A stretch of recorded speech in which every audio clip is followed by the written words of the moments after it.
Okay, hi. Our last speaker is Dr. Eldon Byrd. He has a BS in electrical engineering. He attended Purdue and MS Medical Engineering, the Georgetown University. Several of his work assignments were on the Navy and Marine projects such as Trident, Polaris, ICBM, SALT I. He was Chief of Engineer of the World Dolphin Research Foundation, U.S. Marine Corps' Electromagnetic Non-Lethal Weapons Development Project, Cryogenics Engineer, Project Manager of Navy Metal Matrix Composites Program. He is a retired naval officer. He is has been president of 3 corporations. He's mentioned in the American Men of Science. Published work, over 50 publications in scientific and technical journals, magazines, etc. More than 50 presentations to government, industry, scientific and technical societies and universities. 4 U.S. Canadian patents, 4 pending on practical application of phase space. He is on the board director 17 years of the U.S. Cyclotronics Association. He is the inventor of one of the electromagnetic non-lethal weapons. And Dr. Byrd's speech today is Mind Control Technology, Past, Present, and Future. Thank you, Dr. Byrd.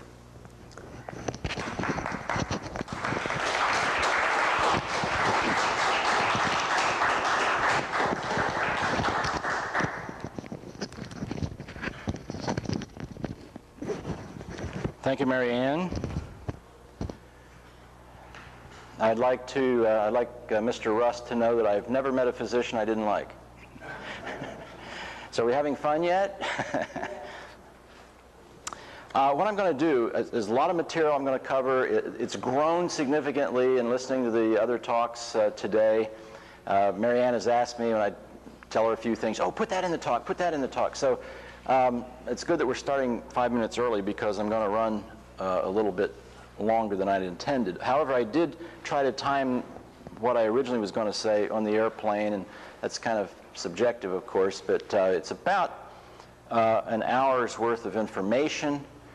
And the way to listen to what I have to say is listen with your mind and not your ears. That way you don't have to worry how I say it. You'll get it anyway. And if you'll turn the switch in your head that allows you to let what I'm saying sink in right away, I can go faster and give you more information. I do not have a bunch of fancy view graphs or slides.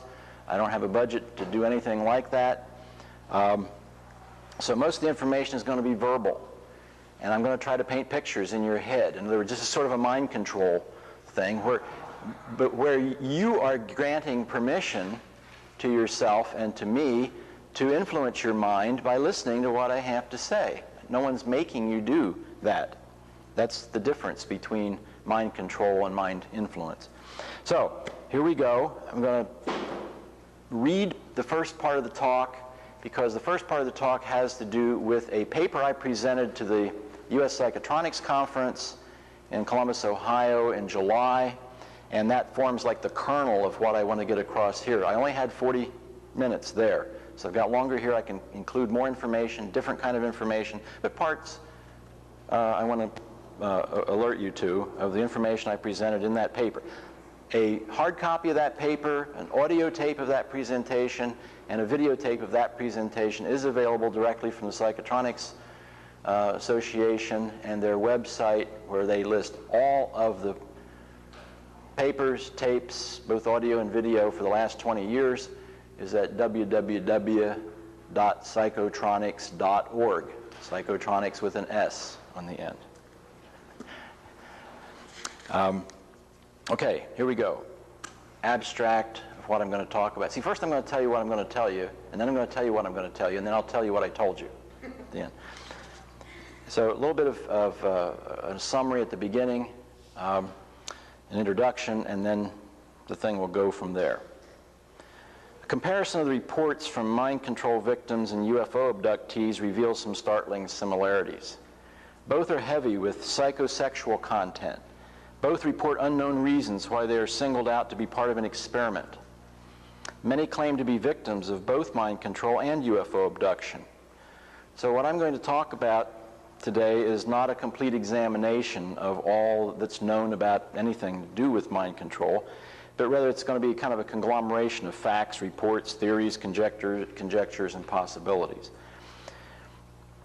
The question remains, and it will remain after the talk: is mind control being used? If so, by whom and why? And most important to the victims, is there anything that can be done about it? And that I will address, and we'll talk about some things that can be done about it. Since the beginning of recorded history, some humans have claimed to be the victims of mind control. The topic can be found in the book of Genesis in the Bible, and throughout the writings of many chroniclers since. Joan of Arc was burned at the stake for claiming she heard voices in her head. How often have we heard murderers say, "The devil made me do it," or "God told me to kill so-and-so"? The interesting thing is not are there voices in people's heads, but why and where do they come from? We're going to look at the background that relates to mind control, some actual reports by targeted individuals. At the end of the talk, I will play excerpts from audio tapes of harassing signals that have been recorded by a computer programmer in his home in a very interesting way, and also a direct voice-to-skull recording made by a businessman in San Francisco who rented the most sensitive microphone in the world called the Blue Mouse, and he recorded the voices in his head. And as you will hear, even though I've edited out most of the X-rated parts, that there is no way that these voices have anything to do with a TV broadcast, a radio broadcast, a telephone conversation. His brain is eavesdropping on something that was going on at some remote location, because there was no sound in the room. He didn't just do this by himself. He had a witness, and the witness I trust implicitly. So you'll hear that at the end. So we'll go over some of the possibilities concerning the source of the claim that mind control is real and being inflicted upon certain individuals, which we call the targeted individuals. It is not, it's this, or this. It can be combinations. There are some people that present as being under the influence of certain kinds of mind control, other people under different kinds of mind control. And unlike most of the talks you've heard today, even though I agree with almost everything I've heard, I'm not going to take the position that it's the government that's doing it. There are other possibilities. But it is also possible the government's doing it, because the government has this long history of experimentation on citizens without their permission and or control. I have over 1,000 emails in my computer actually I have over 30,000 emails in my computer, but 1,000 of these emails are from targeted individuals. Some of them are long and articulate, detailing specific effects they've experienced. Others are short and cryptic, cries for help and relief from the torture they're experiencing. Some seem to be the rantings of a human gone mad, either to start with or by being driven to madness by a mind control harassing signals. Other TIs seem to be demonically possessed, while others come across as UFO abductees or contactees.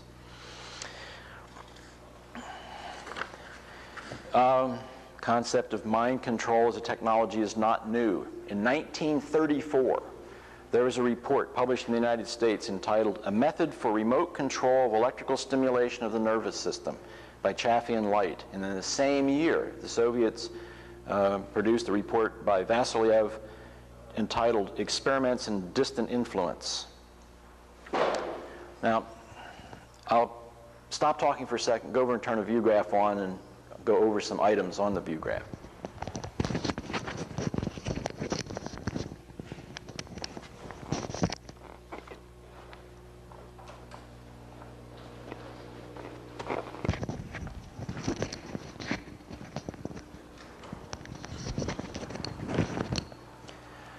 Okay,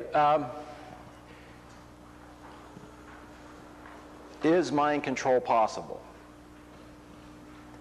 Absolutely. I'm only going to touch on just a few things. I gave more details during the psychotronics presentation, but there is a mountain I mean a mountain of stuff. You've seen some of it here.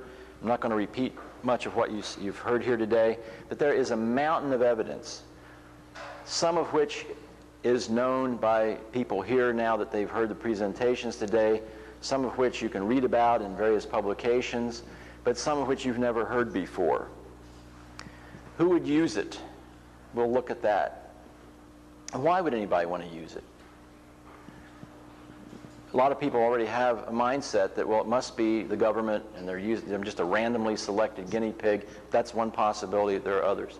We'll talk about the targeted individuals, some of the things that happens to them, and possibilities, what's going on, and can there be anything done about what's going on. And in some cases, yes, there can be. In other cases, not yet. Okay, who am I? Mary Ann introduced me with a few things concerning my background. I'd like to make some slight corrections to some of the things she said and tell you a little bit more about who I am. Well, I'm a medical engineer with graduate degrees from both George Washington University, not Georgetown, and from Brownell University in Elmhurst, England. Unfortunately, that university is now defunct, and the franchise was bought by some diploma mill in Florida. So I've stopped telling people, hey, my Doctor of Science degree is from Brownell University. Oh, that's the one you can buy. It was an honorary degree. It was not earned in the sense that I went to school there, and another reason for maybe not using it. However, it was granted based on my works and publications. As she mentioned, I was a system engineer for the Polaris and Poseidon weapon system, working for industry as a systems engineer on those projects. I was a project manager for the Naval's Metal Matrix Composites project and the Marine Corps' non-lethal electromagnetics weapons project. I was a dolphin researcher that was privately funded, and we were looking at basically interspecies communication. Can dolphins and humans communicate? The dolphins have very little difficulty communicating with us. We just don't know how to communicate with them. As far as I know, I created the only data that still exists, it's still unique, that proves that dolphins not only send out acoustic signals, simultaneously with the acoustic signals they send out electric signals and magnetic signals. And they use phase information coming back from the acoustic and the magnetic fields. The electric fields we think are just because the acoustic signal, it goes along with them. But they use phase shift information to actually create images in their mind. And they can send these images to other dolphins using a combination of acoustic and magnetic fields. Just when we were getting to the point where we were able to prove all this, the funding dried up and the project ended, even though we got tremendous amounts of interesting data analyzed by the Navy, by the way. Same people that analyze all the sonar data for the Navy's underwater fixed sonar systems. I have patents, as Mary Ann mentioned, on techniques for separating the components of signals in both space and time. I've been on the board of directors for of the United States Psychotronics Association for the past 17 years, and she mentioned that, I think. And the only classified project in the government I was ever read into, they call it being read into the project when it's classified, was the government's remote viewing project. Everything I did on the non-lethal weapons project was unclassified. All the information I've been exposed to over the years about what might be called mind control technologies has all been unclassified. However, the remote viewing project does have mind control implications. I've checked to see what I could say about that, and I've been told I can talk about that all I want except for the targets. I said, well, I don't remember them anyway. These are submarine bases in the Soviet Union and guided missile facilities in the Soviet Union, and I don't remember where all those were anyway. Minsk seems to be in my opinion. That's old stuff now. The patents I've mentioned, one of them is digital. I agreed with everything Ron Rhodes said, except for the statement that the brain is not a digital organ. The brain contains the facility to convert analog information into digital. So we gather analog information from our senses. Touch is an analog thing. Sight is an analog thing. Hearing is an analog thing. And the brain has to convert that analog information into digital because the brain is a digital organ. Think about it. It's got ones and zeros running around. Neurons are firing or they're not firing. That's a 1 or a 0. Brain's a digital organ.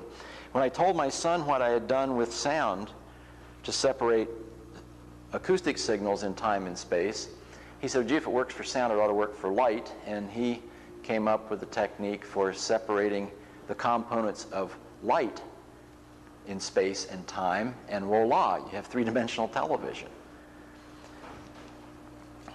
It's a digital technique. The reason it works so well and it looks like 3D is because he's putting out, instead of 30 analog pictures on the TV screen per second, he's putting 900 digital pictures on the screen per second, and your brain, being a digital organ, sucks that right in and creates 900 pictures a second instead of just 30 that you get with analog. Okay, some background. Entrenched in NASA's early rocket and space program were such notables as Wernher von Braun, Kurt Diebes, and over 100 scientists that were part of the Third Reich. Did you hear that? Diebes was the V-2 rocket flight test director and later became the first director of the Kennedy Space Center. Von Braun was an officer in Hitler's SS and became director of the Marshall Space Flight Center. All the Germans who became the core of our space program were brought to the United States under Operation Paperclip. Adolf Hitler once said something to the effect, if you tell a small lie, not many people will believe you, but almost everyone will believe a big lie. These are people that came from Hitler's Third Reich, and they were the head of our space program. What's that mean? Well, maybe nothing, but maybe a lot.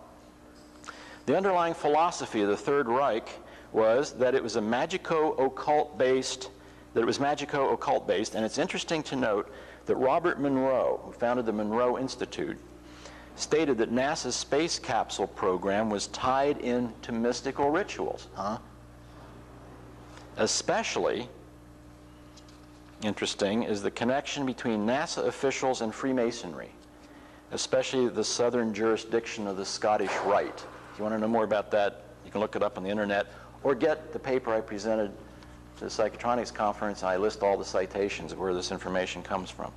The fact is that there is a big connection between NASA officials. The space program was started by Germans from the Third Reich. Over the years, reports have started to surface from people who claimed there were men in black with little black boxes zapping them, and eventually the claims became more generic, and the reports seemed to focus on a feeling that the zapping was some kind of experiment on randomly selected individuals. Government was suspected because of the past histories of human experimentation without informed consent. As the number of TIs increased, so did the number of claims from skeptics that they must be psychotic. My first inkling that there was such a cadre of people as TIs came in 1998 when I ran across the posting on a website which included the sentence, quote, I would like to strap Eldon Byrd to a gurney and drip sodium pentothal into his veins so he would come clean about mind control. I responded and opened a dialogue because it dawned on me that my project for the U.S. Marine Corps to develop a non-lethal magnetic weapon was being construed as involvement in a mind control program, which it wasn't, although I later discovered that after the shutdown of the project, the technology did go dark, and I didn't go dark with it. So I may have been an unwitting accomplice in the development of the technology. We don't have to subscribe to conspiracy theories to see mind control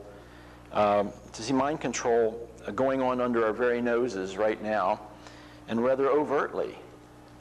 In the last 12 years, almost all of the school children who have killed their fellow classmates and almost all the adults who have massacred others in the workplace and at home have been on one of the 4 members of a class of drugs that includes Prozac, Zoloft, and Ritalin. If electromagnetic or other signals can induce similar effects, then the future of such events may lie in energy technologies rather than the chemical. Well, what about the technologies? Mr. Rust was absolutely correct when he said that emotions can control DNA. This is a fact. It's been demonstrated, replicated. However, I hate to tell him that the technology does exist to influence emotions, which can then influence the DNA. And unfortunately, the technology also exists to control scalars and use them to influence biological functions at the quantum level. That's the new technology you may not have heard of yet. I'll talk a little bit more about that in a minute. In the 1950s, the Soviets published an open literature report entitled Biological Radio Communication, document that thick, translated by the Foreign Technology Division of the Air Force. It may have formed the basis for the Russian woodpecker because in this report, published in 1950, Vasilyev said that at 1 to 4 channels of input to the human brain, thoughts could be injected, but the subject knew that they were coming from the outside, that they were external to the mind. Between 5 and 12 and 11 channels, the thoughts were inside their head, but they knew they were not their own. And at 12 channels, the thoughts seemed to be their own. Maybe even an explanation for false memory syndrome. Interesting that the woodpecker, the Soviet woodpecker, worked up to 12 channels before going off the air. 10 years after the signal was discovered, I asked the CIA engineer assigned to it if they had ever figured out what it was really for. And he replied, quote, "It was either over-the-horizon radar or a psychoactive signal." It wasn't over-the-horizon radar because at the same time they had the woodpecker going, they also had satellite technologies to look over the horizon. They didn't need an over-the-horizon radar. That only leaves one possibility in my mind. Psychoactive signals have been observed and photographed on television sets inside people's homes in the United States. Interesting that when that photograph was sent to 2 places. It was sent to Dick Cheney's office under the previous Bush administration, and it was also sent to an aerospace corporation here in California. And the response from Cheney's office was, "Forget about this. It doesn't mean anything." From the aerospace company, it was, "Where'd you get this psychoactive signal?" How did they know? Jose Delgado has been mentioned here a few times, and he's kind of been painted in a way as a bad guy. Jose was a very good friend of mine. We haven't had any communication now for several years, but let me tell you 3 things about Jose Delgado.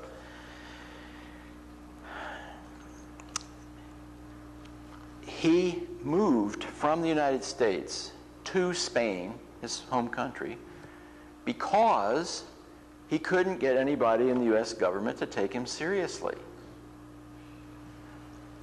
The CIA had to go and contact him in Spain and ask him questions if they wanted to know something because of a collection request. You know, the interesting thing about collection requests is that they are made by somebody in the government, and there is a severance of who made the request. You know, there's a severance of that information to the collector. So the collector goes out with a set of questions. He hasn't the foggiest notion who asked these questions or why. It's just his job to ask the questions, bring back information. So Jose never knew who in the government wanted to know things. But one of the interesting things is that he was spending most of his time outside of Spain in the Soviet Union. And I asked him, I said, Jose, why are you giving your technology to the Russians rather than the United States? You know, aren't we the good guys? He says, I don't know who the good guys are. He says, but I do know this. They pay attention to me. They listen to me. They roll out the red carpet. They're interested in what I'm doing. And, you know, I just get some flunky come over and ask me questions once in a while from the U.S. government. So he says, yeah, I talk to them because why not? They listen. He invited me to give a presentation at a conference he was hosting, that he was the chairman of in Montreal. We're talking about early 1980s. At this conference was everybody I had ever met that I knew was doing research and anything that might be construed as mind control that was doing it in an unclassified venue. It included Andy Bassett, the bone healing guy. It included Damadian. It included Polk. It included people, one guy even who had a lab, the only person in the whole Navy that I knew of was doing mind control research in a way, even though I didn't consider mine to be that at the time. This guy was. And when the government shut his project down, the Navy shut his project down the same day they shut mine down, he killed himself. And I thought, man, you know, there's a million interesting things to do in life. You know, I am not my projects. I do not get married to the work I do. But he was. His life's work was his life. And when they shut down his life's work, he ended his life. Well, now I'm wondering if he really did. I don't know anymore, I guess. At this conference, I was sitting right between Andy Bassett and Jose Delgado, and across the table from me was Ross Adey. And I asked all three of them, how long have you been a member of this society that's sponsoring this conference? And they all said, we've never heard of it. A month after the conference, there was a collection request that came out from who knows who in the government, and somebody from the intelligence community, just a young guy, had a set of questions. I said, who asked these questions? He says, I don't know. They don't tell me who asked them or why. I'm just been sent to ask you these questions about that conference. And one of the things I told him was that the sort of the top-level Russian that was there to give a presentation on mind control experiments in the Soviet Union using human beings in mental hospitals. And I asked her, and I described her as a heavy-set, humorless Russian PhD. And her response to my question, how do you get permission in the Soviet Union to do human experimentation in this area? And her response is, we not have same problem in Soviet Union you have in US of A. Okay. When the report came out about this, there was a report that came out a couple months later, and I had alerted the intelligence guy out at my laboratory, if anything comes through your office having to do with Soviet ELF or mind control or anything, let me know. And he says, hey, we just got a report in, it's classified, confidential, you might want to see it. The report was the interview with me. And the reason I know that for a fact is, you know, Dr. So-and-so from the Soviet Union was described as a heavy-set, humorless person. And so I knew it was the same interview. Of course, it was obvious when I read the content. So somebody in the government, and the reason I was interviewed was because I was the only, I was the only person with a security clearance that was at that conference. No one there had a clue who this guy was that put it together, or this so-called society that was sponsoring it. I later found out that he was from East Germany, and it was a fishing expedition just to see, you know, who was doing what. So there was kind of a one-upsmanship. Our government was oblivious, and the Eastern Bloc got the goodies. Today we know there are technologies that can induce sound into the brain at a distance, that can monitor and alter brain waves at a distance, that can alter behavior at a distance, that can induce images into the brain at a distance, that can target individual organs at a distance, and disrupt calcium ions binding onto individual cell surfaces at a distance, creating pain and other effects anywhere in the body, and technologies that have moved beyond the realm of electromagnetics into the realm of hyperspace and scalars, and into the quantum realm. We have demonstrated the ability of electric and magnetic fields to alter DNA and control bioelectric and biochemical processes in living systems. In other words, the technology to effect mind control exists without question. The question of whether it's being used is the cogent one. Reports from the open literature. One from NASA that says, the phenomena occurs at average power densities as low as microwatts per square centimeter with carrier frequencies between 0.4 to 3 gigahertz. By proper choice of pulse characteristics, intelligible speech can be created inside the brain. Do you know what operates also between 0.4 and 3 gigahertz? your portable phone. Not your cell phone, your portable phone. Smack dab between those two exact frequencies. The 3 gigahertz one hasn't come out yet, but it's been developed. But 0.4 to 3 gigahertz is exactly where your portable phone works. That'll become important in a little while. How about this title?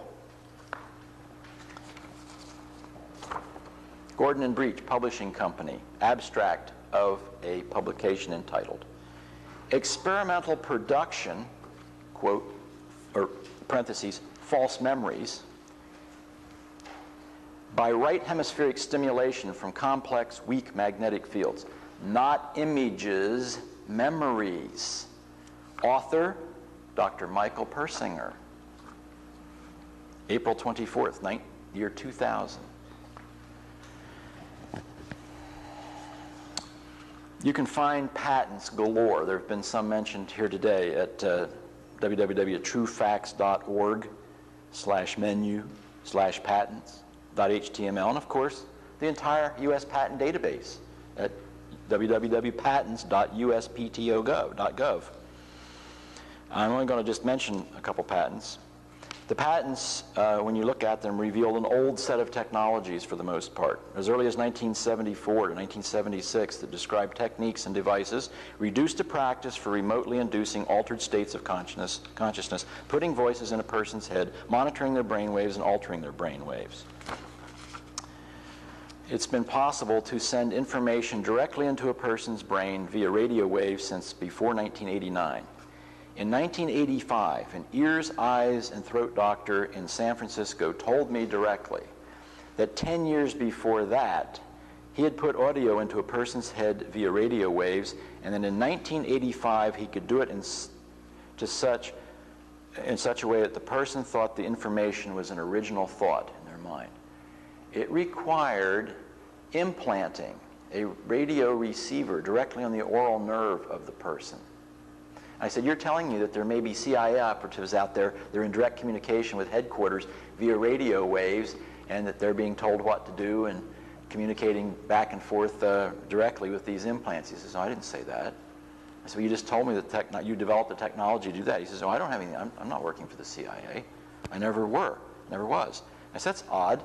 My note here says that contact this doctor in San Francisco, that he's developed this technology for us, and it came from the CIA analyst. No, I've never done anything with the CIA. Patent number 5213562 is the Monroe patent on his hemisync system. What's not generally known is that the patent includes altering another person's brain waves by imposing someone else's brain waves on them. Wow. A later improvement to Monroe's technique yielded patent number 5356358. In this patent, Monroe discusses how to put subliminal signals in background noise to alter brain states. Multiple sources are used, and even a hypnagogic or sleep state was shown to be inducible via audio inputs. Nanotechnology was mentioned. It was just in the news last week that the same Japanese scientist who constructed a fully functional coil spring that fits inside a living cell has now made this little teeny plastic bull with horns and nostrils that conducts electricity that fits inside a living cell. If we can do that, what else can we do? It was just announced 3 weeks ago that they have perfected a room temperature Josephson junction, an artificially constructed device that only lets one electron through it at a time. Squids don't have to be made now with being dunked in liquid helium. We can do it at room temperature. When that was announced, theoretical physicist friend of mine made a quick calculation. He says, my gosh, now we can make a brain the size of a brain. Same number of neuronal connections, acts just like a human brain. Of course, it'll make mistakes.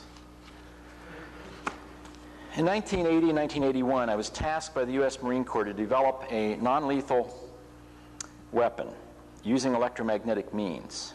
They were going to give this project to General Electric, but when I heard about it, I said, why do you want to do that? You know, I can do that. And they said, why can you do that? And I said, I'm the only medical engineer the Navy's got. And, you know, I've been looking into this kind of stuff. I think that's doable, and you don't have to give it outside. We can do it in-house. Well, I chose to concentrate on ELF nonlinear magnetics for several reasons. That was the easiest thing to do, for one thing. When the project was terminated by the sponsor, it had been demonstrated that such signals could alter the behavior of rats, cause histamine to dump into brain tissue, and we could entrain human brain waves at a distance. I'm of such a conviction that I would not allow that part of the project to be demonstrated, to be used on anybody else but myself. I was the guinea pig for the brainwave entrainment part of that. You don't feel anything, just that for a while your brainwaves are different. So it worked? Oh, it worked. And immediately after I showed that we could do these things, they stopped the project and made it go dark, apparently. Under contract to me was Drs. Elizabeth Rauscher, Dr. Ross Adey, Dr. Evan Harris Walker, and Michael Persinger. And in addition to what I just said, at the theoretical level, we showed that in imaginary time and space, in hyperspace, electromagnetics results in solitons, and that only quantum events can occur in small neurons in your brain.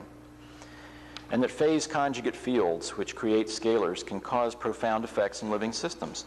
At the time, I thought that the shutdown of the project was just stupid on the part of the government, but I enlisted the help of Senator Claiborne Pell, who, as a senator, could go and dig into classified projects and find out that, indeed, well, first he told me there was nothing there, and then a year later he called me into his Senate office building. He said, can't give you the details, but your project went dark. So I have pretty good authority that it really did go dark. One central part of the project was the evaluation by Ross Adey of the LIDA 4. The CIA had obtained the device through Canada, along with a photo showing a whole room full of people asleep in an audience with the LIDA 4 machine sitting on the podium.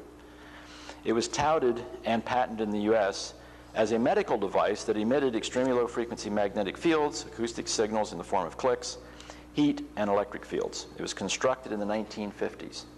While it was in Dr. Adey's lab at the VA hospital in Riverside, putting cats and rabbits into stupors, a tradesman passed by the lab, confronted Ross, asked him where he got that brainwashing machine.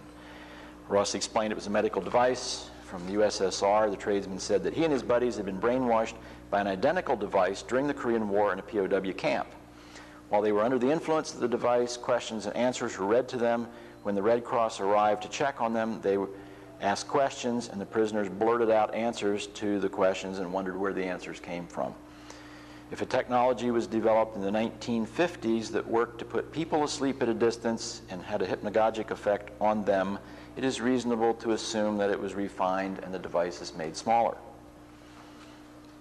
Psychodiagnosis and psychocorrection.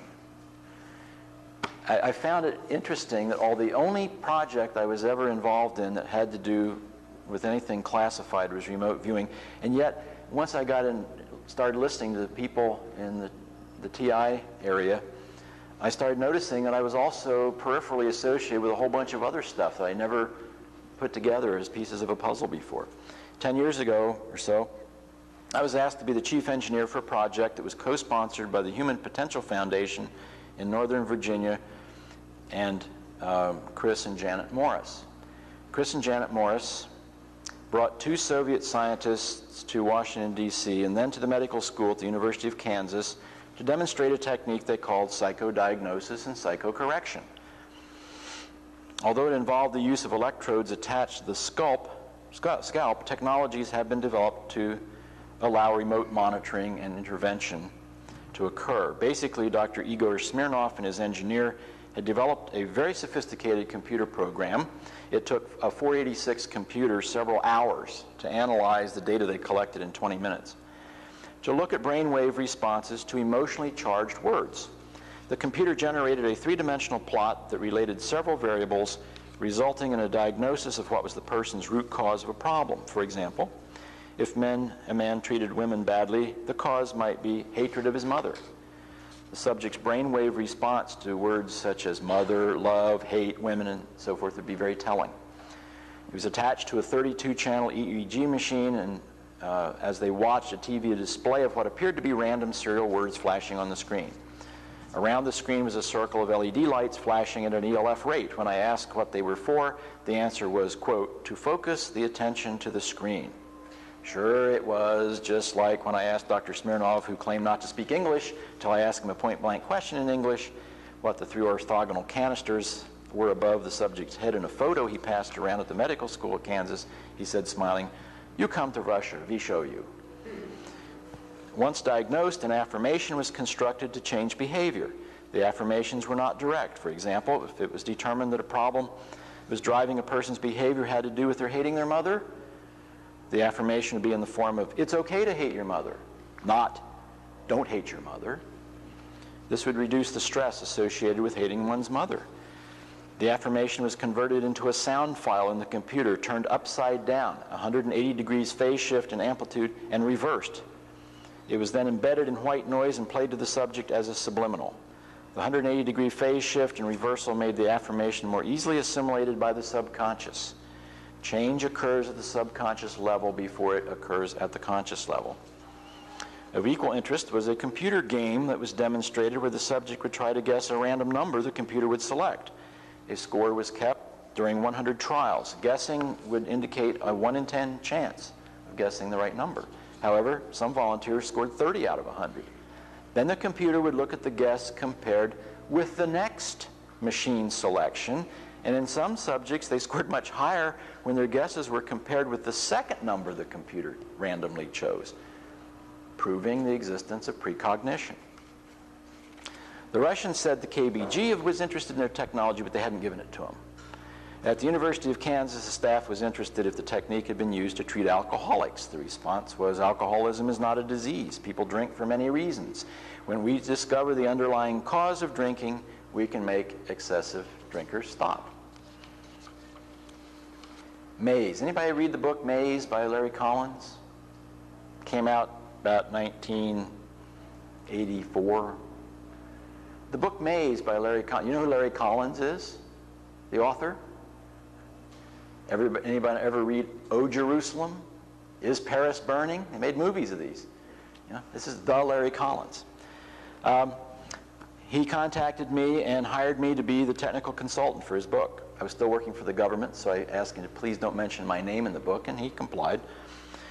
And we collaborated on the approach to technology, which the book wove several complex plots together. One of them, the more interesting to you here, is where the head of the KGB had a brain tumor. A lot of EEG records were obtained and analyzed to determine his brainwave patterns for various states of mind, like rage, laughing, focusing attention, and so forth. The idea was to influence the President of the United States by impressing brainwaves into his head during an important decision to sway the decision in the KGB's favor. We settled on the technique of creating a scalar signal by phase conjugating 2 magnetic fields at right angles to each other. And you heard Brother Rhodes talk about that. One generator was placed in a van about a half a mile from the White House, and the other in an apartment about half a mile away. The field strengths necessary to create the desired effects were well within the realm of what had already been demonstrated, but the critics panned the novel, saying it was way too far out. I later suggested to Larry that a more practical way of doing the same thing would be to use the telephone. That was when telephones still had a magnetic pickup in the earpiece, and we could modulate that magnetic field and cause an effect. That book was published, nearly 20 years ago.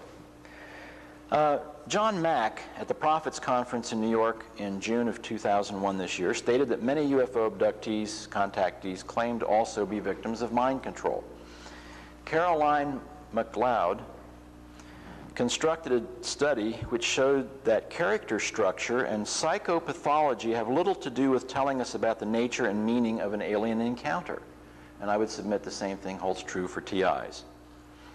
A TI from Michigan, whose tape you'll hear excerpts from later, was psychologically evaluated after he went to the police and said, somebody is harassing me electronically, and he played tapes for him, and they said, well, son, you need to go get psychologically evaluated. You're nuts.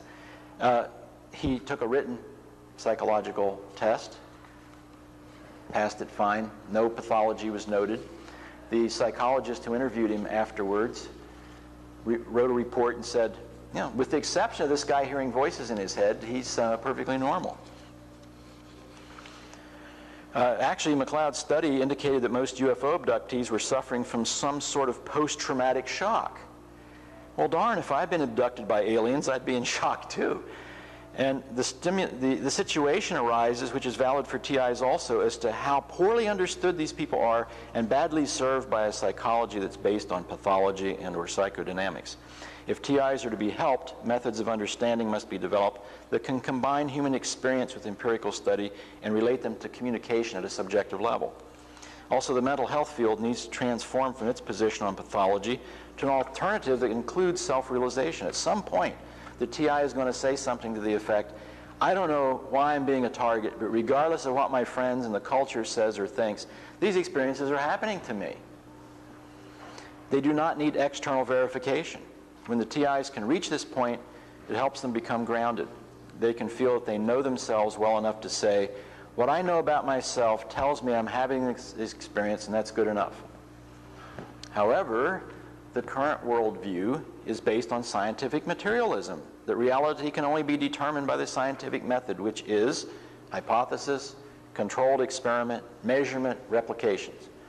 Unless something can be proven to exist by this method, it is dismissed out of hand or relegated to the purgatory of the subjective.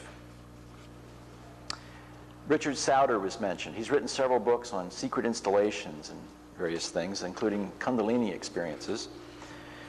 He visited some underground government facilities that he discovered in the open literature. How these places became known in the first place is kind of unknown to me, but however, their location startled me. One was very close to where I used to live, outside of Washington, D.C. One TI has described her experiences to me at one such installation in Virginia. It was an underground bunker that was supposed to house high-level government officials in the event of nuclear war. When she was about 9 years old, she was, quote, drafted. Her father was a mafia chief and worked with the Pentagon, she said. She was drafted to participate in a study to determine how people might act if they thought a nuclear war had broken out. The participants were told that during the study, war had broken out. Hokey videos were shown depicting victims and devastation outside the bunker. The TI reports that havoc ensued. Men took babies and dashed their brains out against walls. Rape and violence were common. The same TI, now a respected academician with a PhD in social psychology, also relates incidents concerning a secret enclave of World War II expatriated German physicians and their families hidden deep in the jungles of Brazil along the Amazon River. When only about 7 or 8, she was taken there on several occasions. She was the go-between between Germans and an indigenous tribe of natives who practiced sympathetic magic. The details are too lengthy to include here. However, I independently verified the existence of this enclave. As a matter of fact, it just so happens that the friends I'm staying with, well, here this weekend, verified this. They've been there. They've talked to the Germans. They know about them. And they didn't know anything about this other person. That the Monroe Institute, tucked away in the forests and hills of Virginia, had a connection to the government is a loosely held secret. What has gone on there and what goes on there is not entirely public. But I do know this. I know that the CIA did experiments with Bob Monroe. I know that the current scientific director there came from the Army's remote viewing program at Fort Meade in Maryland. It's suspected that military psychic spies were trained there. It is known that active duty Army personnel were there and even assisted the staff in certain duties. My experience with the intelligence community leads me to believe that a certain part of their childhood has never grown up. I got a secret, nah, nah, nah, nah. This is part of their personality. My CIA contact left the agency 15 years ago. I just contacted him day before yesterday. He left the CIA to become director of research for General Motors. He is now head of all General Motors operations in the Far East. And he told me in an email day before yesterday, he said, there's no such thing as mind control. The CIA was never involved in mind control. no government agency's ever been involved in mind control because everyone's too stupid in the CIA and the government to get involved in a mind control program. We were interested in whether or not the technology existed. And I assume he's talking about electronic mind control because obviously, you know, anybody who's been listening in the last few years at all knows that the CIA was involved in mind control experiments with drugs. He was a public law appointee, you know, higher than any GS level rate, higher than a GS 18. And he was head of life sciences division for the CIA. And he was totally oblivious when I used to visit there. The first time I ever went there, he had this plaque on the side of his office door that said LSD. And I said, LSD? He said, that stands for Life Science Division. I said, it also stands for LSD. I mean, you're the same guys that were doing the... He said, no, we didn't do that. And he just kind of didn't dawn on him that LSD could stand for LSD, too. You think the government and the CIA has never been involved in mind control experiments? Here's a good one. I don't know if you've heard this or not. I was just kind of shocked and dismayed when I heard it. The article that ran in the Los Angeles Times on the 6th of July, 1999, by Alexander Cockburn, pointed out very clearly and without rebuttal that Ted Kaczynski, you know who Ted Kaczynski is? The Unabomber. Ted Kaczynski was part of a CIA mind control experiment at Harvard in the late 50s. That's a fact. That can be verified very easily. Of course, you've heard about Project Moonstruck, which preceded MK Ultra. There was Project Orion in 1958 in the Air Force, where they used ELF modulation of radar and microwaves. MK Delta superseded MK Ultra in 1960. It was long-range ELF modulation of VHF, HF, and UHF signals to put on television, radio, power lines, and maybe other radiating sources. There was a Project Trident, which I had nothing to do with. My Trident had to do with the Trident submarine. You know, there was a lot of hype about the Polaris weapon system. We had this great undersea, invulnerable doomsday machine that could wipe out the entire world 6 times, you know, if the Soviets got uppity. You heard a little bit about Poseidon when it was going to replace Polaris, and now we had MIRVs. We had multiple independent reentry vehicles that could go and hit multiple cities, not just one big, huge explosion to put a super hole in the ground with a 10 megaton device. But how much have you heard about Trident? The Trident submarine is bigger than a football field. It's 300 yards long. It's almost 1,000 feet long. It's this huge, monstrous, one submarine, one Trident submarine can kill everybody on the Earth 10 times.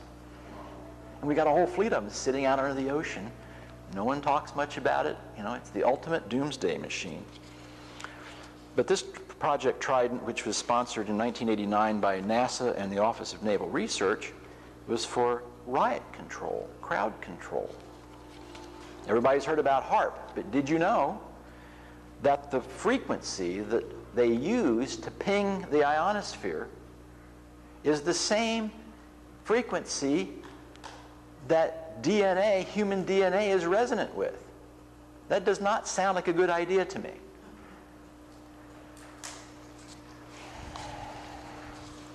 Project Clean Sweep, CIA, NSA, and ONR, 1997, 1998. What's it for? It's for monitoring and recording of media events from a helicopter. Rebroadcasting those events to influence large groups of people and effect mass behavior control. Media events? Rebroadcasting? Smacks of mind control to me. It's also known that Army Colonel John Alexander was instrumental in getting neuro-linguistic programming tried in the military as a training technique. NLP masters claim they can kill people with it at a distance. I used to have lunch with John Alexander when he became head of research for the Army in terms of not making a lot of the decisions on what got funded, but for dispersing the fund. He had $10 billion worth of funding that he could fund projects with. Not of his choosing, but to make sure that the right things got funded. But he had an input. He apparently ruined his career by conducting metal bending parties. Nobody knows what metal bending parties are? Has it been that long? Yeah.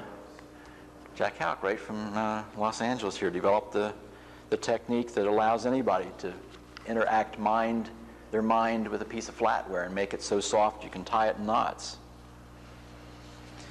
On February 6, 1998, I won't reveal the source of this, although the person who said this is here and will know who it is. On February 6, 1998, testimony was presented to Clinton's National Bioethics Advisory Commission. In one of these presentations, it was established that experiments with microwaves in pregnant women had been conducted by the NIH and FDA. The NIH and FDA both stated they kept no records of the experiments. Anybody who's ever worked for the government knows this is either a lie or the documents have been destroyed. It was also established that universities are involved in black ops. For example, in 1998, UCLA's Human Subject Protection Committee issued, and by the way, I guess this would be of interest, I wrote the Navy's human experimentation protocols. I wrote them because I was going to involve myself in an experiment, and I wanted to make sure that I wrote the protocols. You had informed consent of yourself. That's right. I made very sure that it's perfectly legal for a person to experiment on themselves. No law against that. It is against the law to kill yourself during the experiment, however. Would you believe? No one's ever been prosecuted for that, but when I went back the following year and I said, I want to modify the protocols, they said, no, we can't do that. I said, why not? And they said, well, we already have a set of protocols. I said, yeah, I know, I wrote them. And they said, well, they've been blessed by the powers that be, and nobody, not even you who wrote them, are allowed to change them. Anyway, the UCLA's Human Subject Protection Committee issued an edict requiring all human subjects be informed of the risks involved in any experiment, including black projects. UCLA was or is affiliated with Los Alamos and the Lawrence Livermore Labs. A literature search indicates that biomedical telemetry went dark in about 1985. Prior to this, it was a hot area of interest. I published a paper on the telemetry of brainwaves in a hospital environment in 1972 and was in demand as a speaker on the subject until about 1982, and suddenly, as if a switch was thrown, in 1982, from then to this very day, biomedical telemetry is not a subject. All interest in the field just seemed to abruptly stop about 1982. Okay, I have some tidbits of information to share before we hear the tape. Can I do correction? A correction. There was a paper about the telemetry published in 1986. It was out of Marquette University in Wisconsin, and I cited in the paper, some of the papers I gave you. Okay, so in 1982, the International Biotelemetry, the Biotelemetry or Biomedical Telemetry Conference was a book of papers this thick in 1982, and I don't think they ever had a conference again. Briefly, another question. Are you aware of the football-sized field phased array radar detection low Earth? Yes. Yes, they're all over the place. They started in the Soviet Union. The Soviets invented the phased array radar, but we're not going to get into that. Just a few little miscellaneous tidbits. Secretary of Energy O'Leary has stated, and I think it's been mentioned here earlier, 500,000 Americans have been experimented on without their consent. Just a DOE, or is that just from DOE experiments? I think he's just that's all he would be able to comment. Just the radiation experiments. Yeah, and he's admitted that some of these 500,000 people have committed suicide because of those experiments. Michael Persinger, who was recommended to me, and I put him under contract in my project, he was recommended to me by the CIA as somebody, you might want to talk to Michael Persinger, you know, he's really got onto something. He said, quote, entire populations can be influenced over TV and radio and telephones and the internet, inducing fear in people, and then they can be told that that fear they're feeling is coming from such and such a source, whether it is or not, and they'll glom right onto that. His contention is it's the right amygdala in the brain is the interface between external fields that can influence behavior to the point where people can have hallucinations. He says, I can make people hysterically blind. He says, I've got a signal shape. He says, I keep the frequency the same, I keep the intensity the same, I just change the shape of it a little bit. And people say, why'd you turn off the lights? You can make a person blind, and they're not really blind. You can make it so they can't hear with just these weak magnetic fields. I won't go into it too much, except in this one tape you'll hear. There's some connection between mind control and child molestation. We're not quite sure what that's about yet, but there seems to be a thread there. Alan Fry, private researcher, had a company in Philadelphia called Random Line, of all things. I used to interact with the alphabet soup people, the CIA, the DIA, the MIA, and one that wasn't an IA, it was NAVSTIC, the Naval Scientific Technical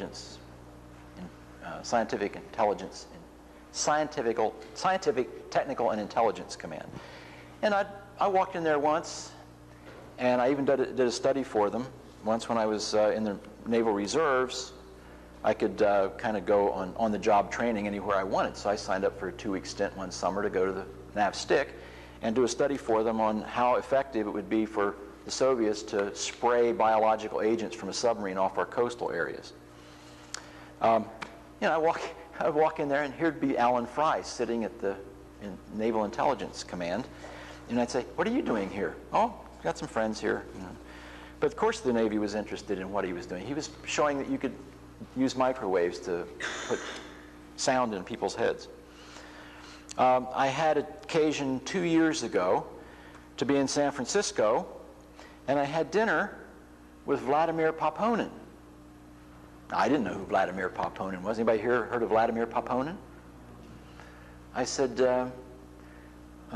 did you immigrate, or are you just here on a visa? No, I immigrated years ago, I said, well, what did you do when you were in the Soviet Union? He says, I was working with ELF. And I said, oh, what were you doing with ELF? Mind control. Just deadpan face. It's like, wow. Anybody ever hear of the People Zapper? This was on the news the other night. They didn't tell who had developed this, but the government claims they have a thing called a People Zapper. And what they've figured out how to do is transmit at a distance infrared radiation, heat. They can cook a person not with microwaves, with infrared, with heat at a distance. There are weapons to specifically target the heart. Interesting that it's been reported in several places, and I've talked to Uri Geller myself, and he verifies this, that he was contacted by a government agency, an intelligence group. He doesn't know which one it was. They took him into a room and they said, look through this glass, there's a pig in the next room, and we would like you to stop that pig's heart. He says, why do you want me to stop a pig's heart? He said, because a pig's heart's the same size of a human heart. He said, you think I'm going to help you do that? You're crazy. He wouldn't do it. NASA, they have reported enough that we know they have voice-to-skull technology, and they've given some of this to law enforcement agencies. Ron McCrae, who wrote Mind Wars, shortly after the book came out, he was put in prison for child molestation. The Bulgarians and the Japanese have written books on mind control. Martin Eben wrote a very poor book called Psychic Warfare. Alan Dulles, director of the CIA, in April of 1953 said, quote, we're in a battle for the control of men's minds. Well, why was the director of the CIA saying that? In 1972, Helms left the CIA. Don't you dare go on the internet and try to look up anything about Helms. Because if you do, there will be a cookie put in your cookie list that says www.cia.gov. That's a fact. You want to try it? It's fun. You will get a cookie from the CIA if you want to know anything about Jesse Helms. Or Richard Helms, not Jesse Helms. Yeah, Jesse Helms is a different animal. Sorry, Jess. Yeah. I could go on and on and on about the woodpecker and stuff and Delgado, but time is is slipping by here. I just came back in June from a conference called Electromed 2001. There was an Electromed 1999. There will be Electromed 2003 in San Antonio. This was in Portsmouth, Virginia. These are academicians, PhD engineers, every one of them.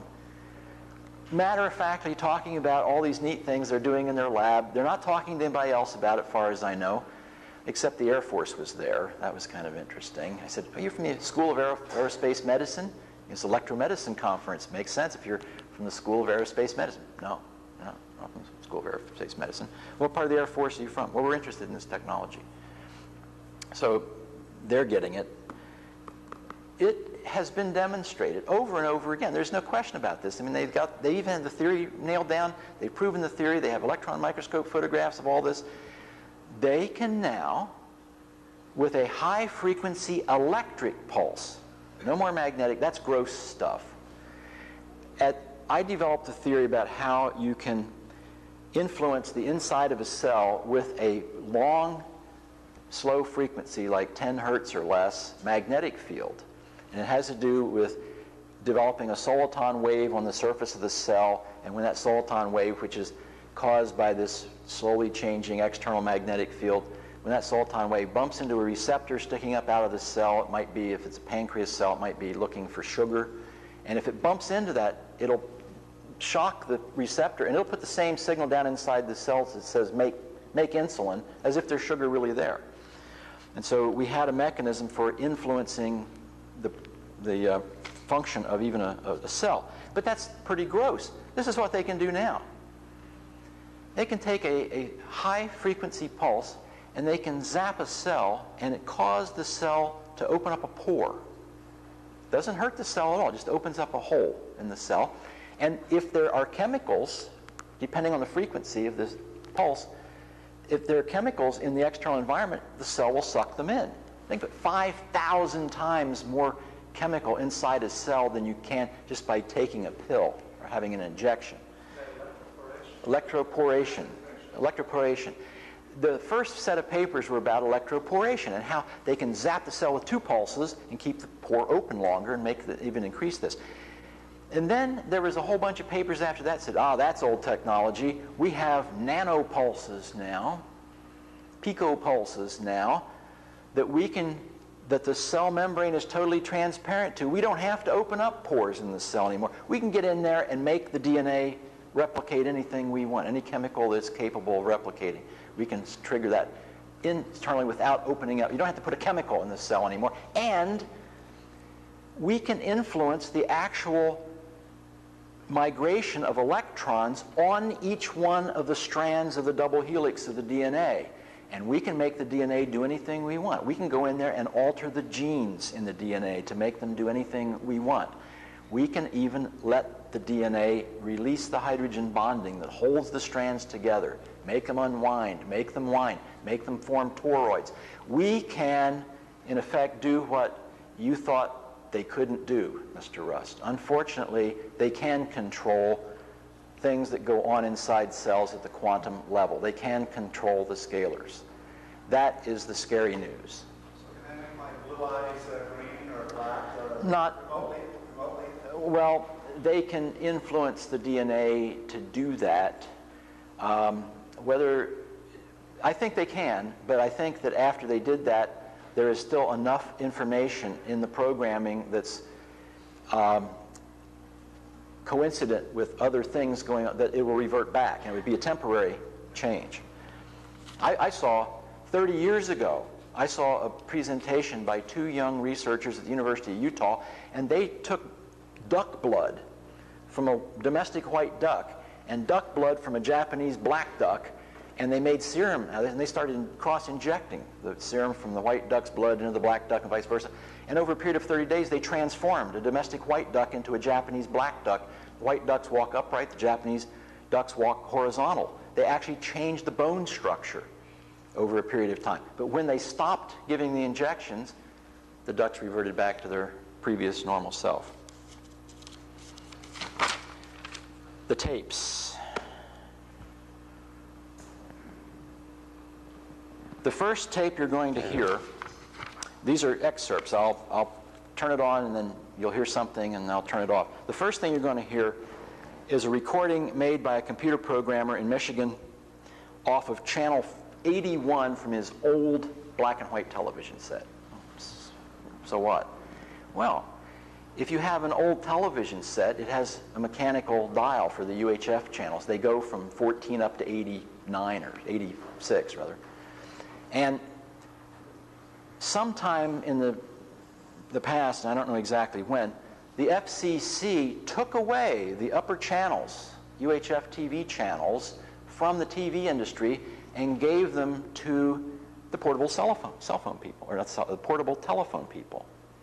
So, and if you've got a new television set with the coaxial cable, it doesn't go past 69. All the television stations from 70 through 83 or 84 were given to the portable phone people. So the first thing you're going to hear is a recording made off of channel 81 at 3 p.m. in the afternoon on February the 20th of this year. The second one will be at 3:15 on the same date, and you'll see that there's a difference.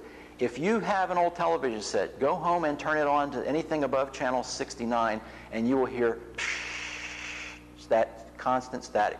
It's nothing but white noise. There's nothing there. This shouldn't be.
Second thing is 15 minutes later, and the voices are a little more clear in this.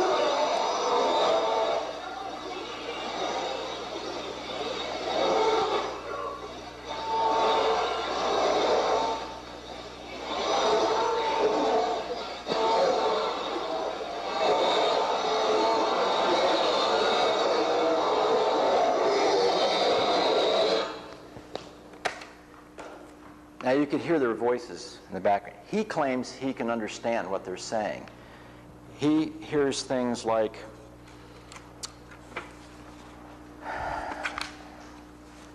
die. We're raping your mind. Why don't you just give up and die? You don't have any control. You're going to be among the victims. We're messing with your brain. I'm using, even though there's no children in the audience, I'm not using the exact words that he says he hears. Give up and move out. I don't hear that. And I told him, I said, I don't hear anything. I hear, these voices kind of, but I don't hear anything. He says, it's amazing. He says, everybody that listens to this says they can't hear. He says, I hear it very clearly. Now, there is a problem with this, these two. He lives in a populated area. Remember I said that the FCC gave those channels away to the portable phone industry. I can't, for all I know, he's picking up portable phone conversations. But to him, they're saying these things to him. They're not just talking about how you doing, what are you doing tonight. They're saying, why don't you die? We're raping your mind. Anyway, I don't know. So I can't comment about whether or not this is real electronic harassment or whether it's portable phone conversations. But to him it's harassment, because I've asked him, I said, do you hear this kind of stuff anywhere else? He says, sure. He says, I turn on my blender, it comes out of the blender. I go out in my car and drive away, I hear it coming out of the radio. Same stuff. That's interesting. Now, the next segment was made off of his answering machine.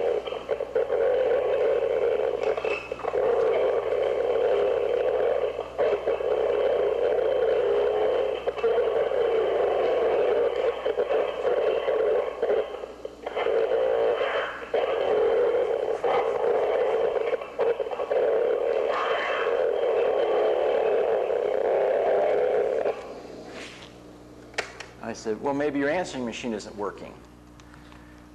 He says, it works all the other times. He says, it's only when I hear these harassing signals that my answering machine sounds like that. Again, I said, well, you know, it sounds like the answering machine might be malfunctioning. So I was very disappointed at this point. I thought, well, I'm not even going to play this kind of stuff at any of these talks because there's several explanations possible. And then he hit me with this. This is taken off his shortwave radio. And when I heard this, it was very unnerving, to say the least.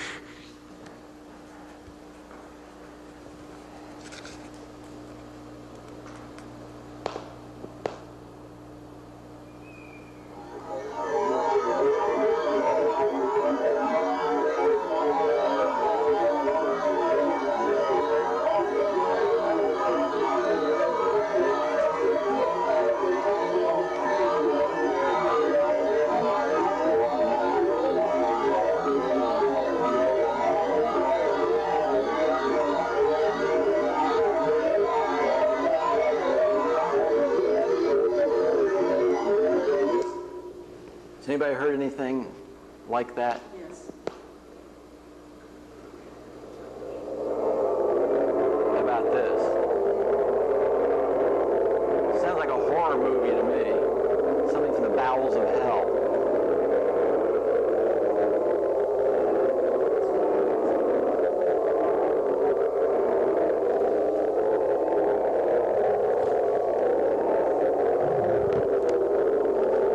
There's a mathematical relationship in that.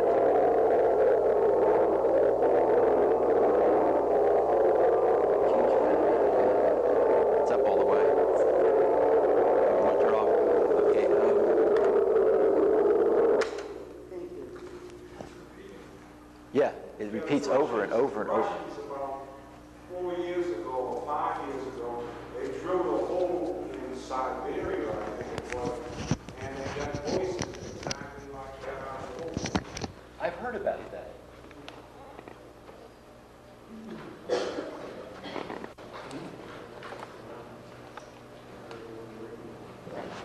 Could you put on the next one? Yeah. I think so. Yeah, that's the one. I think so.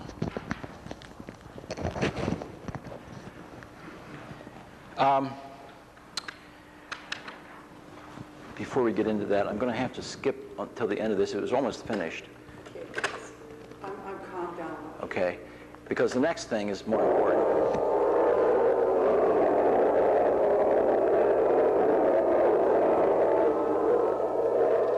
Okay, this next is, these are the voices from the guy's head. San Francisco. In San Francisco. Nope. That was another one of the off the short wave. It's okay. It just surprised me. I'm okay now. Well, Just totally surprised me that somebody had recorded it.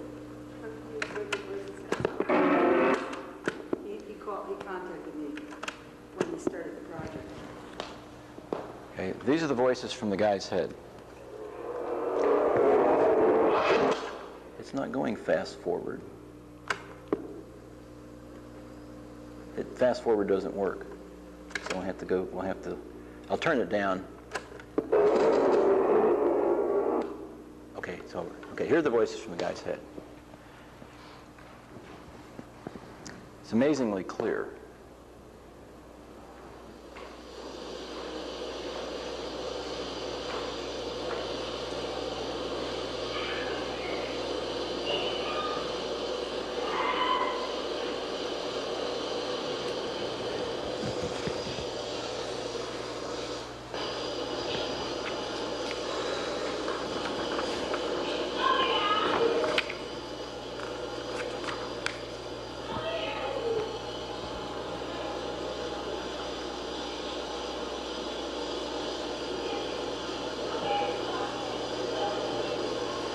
Well,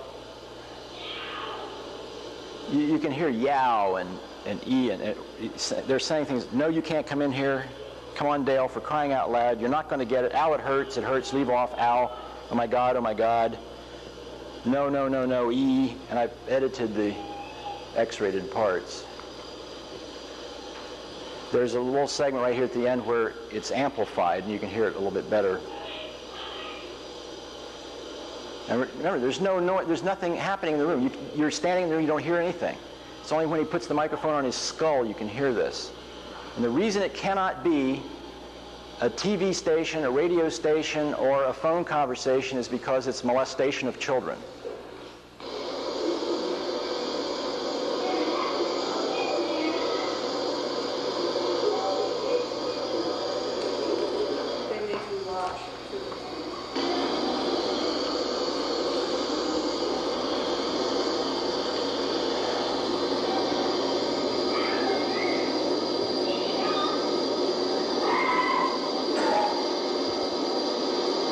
You get the idea. Possibilities. It's not one thing or another. Some of these people that are TIs, and I've talked to one at great length, and we've come to the conclusion that in her case, she's possessed by demons. History is replete with people being possessed by demons. This is not as unusual as you might think.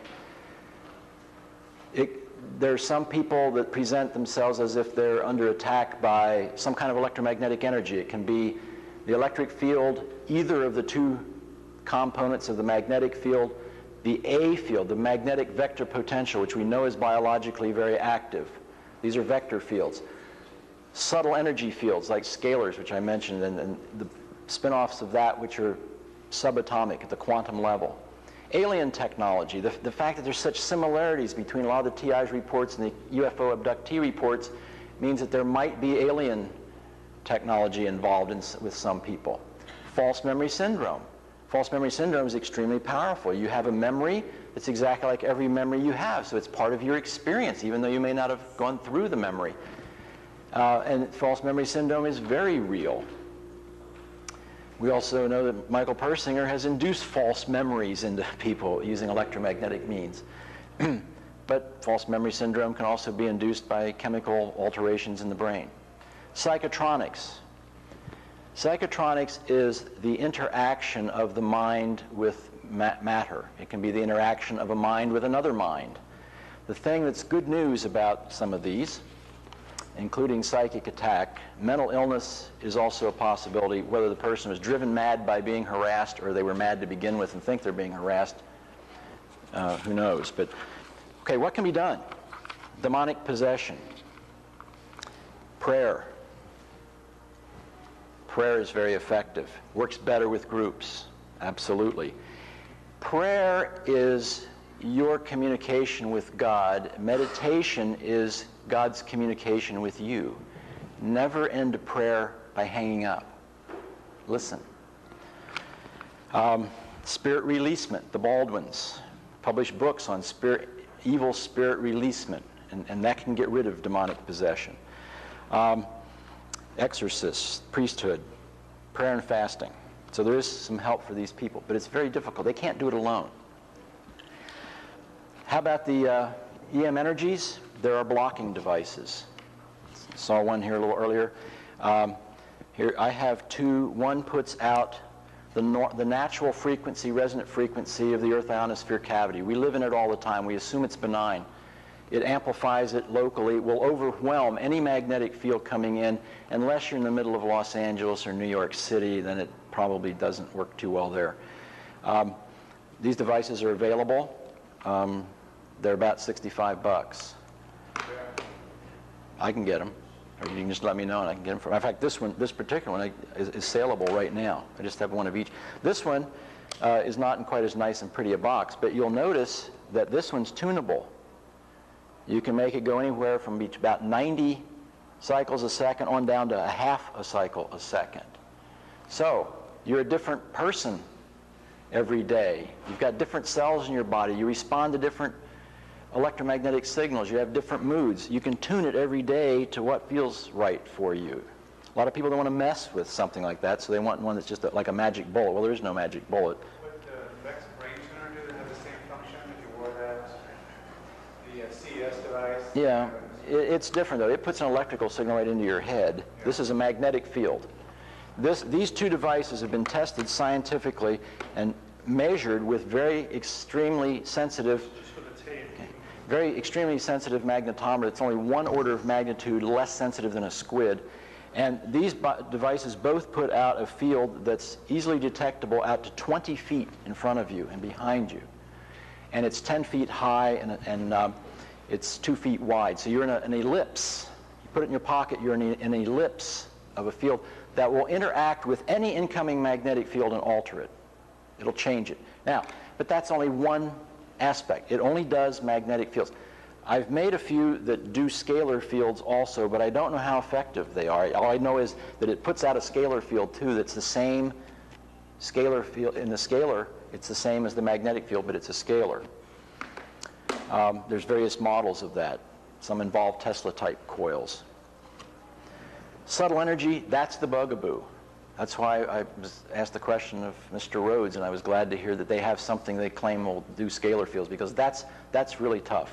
And that's the new technology. And we don't know how to even, as far as I know, except for what he may have, even detect these suckers unless you're in a university with an electron interferometer, which are very expensive.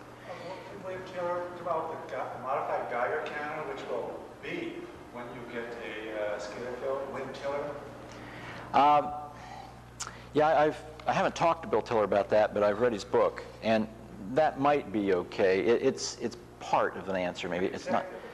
Yeah, you can buy as they're selling. The government's selling surplus Geiger counters now. They're like $20. They were $1,000 when they were made. Alien technology. Maybe some people are under the influence of alien technology, but how to prove that? Psychotronics. There is a false memory syndrome. I don't know. How do you can, if you're under the influence of false memory syndrome, the only way you can even find out is reality check with somebody else. I don't have time to go into that, but that's the only way I know of. Psychotronics, there is hope. If it's a psychotronic attack, there is a way of sending it back. Also, there's a way of sending back electric high-frequency microwaves. There's a way of detecting them. They're called radar detectors for your car to keep the police from, you can get alert. And there are radar jammers you can buy that have corner reflectors that reflect the radar from the police's signal back at them after modifying the incoming signal. See, no, there's the only states that I know that they're illegal in is Connecticut and Washington, D.C.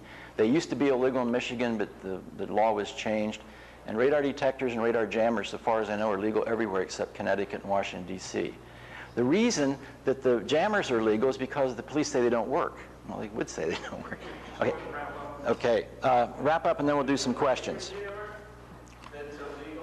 Maybe it's a laser jammer, I don't know. But the radar detectors nowadays will also detect the laser signal, so you can tell if you're being lased. Psychic attack, there are techniques for sending back that too. There are psychotronic devices that you can use to send back unwanted input psychotronically. They're available from, there'll be a list of people who supply these things. It's www.psychotronics.org. Mental illness. Some people may be mentally ill and think they're being zapped. However, a lot of people may have allergies to electromagnetic signals, just like they have allergies to food. There are a certain number of people, they've been measured. The people who have allergies to pollen, some of them are also allergic to electromagnetic fields and waves. So their allergies may play a role. I didn't put that on the list. Okay. Okay, that's all. I have just